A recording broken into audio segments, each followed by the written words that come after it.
Madam ఉండండి.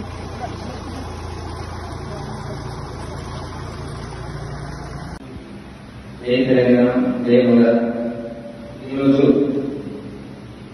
మీరందరూ సమయానికి వచ్చినందుకు అందరికీ ధన్యవాదాలు.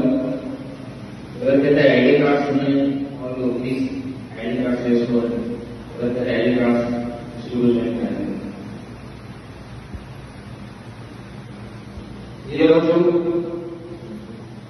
రెండు అంశాలపై మనం మాట్లాడాలి. ఒకటి హ్యూమన్ రైట్స్ అవేర్నెస్ ప్రోగ్రామ్ మరియు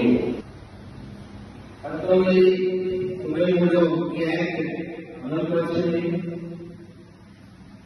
సో దాని ప్రకారం మన సివిల్ ప్రొటెక్షన్ లీగల్ సర్వీసెస్ అనిపిస్తుంది.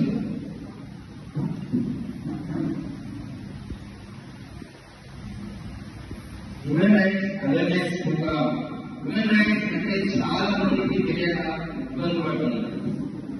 కాబట్టి మనం ఏం చేసుకోమంటే మన సివిల్ ప్రొటెక్షన్ లీగల్ సర్వీసెస్ తరఫున ప్రతి రాష్ట్రంలో, ప్రతి జిల్లాలో, ప్రతి టౌన్లో, ప్రతి మండలంలో, ప్రతి డివిజన్లో మానవ హక్కుల అవగాహన కార్యక్రమం చేస్తున్నాం.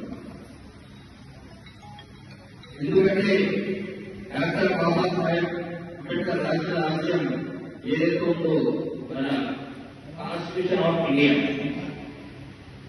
As per the Constitution of India, we have 6 fundamental rights. 6 fundamental rights.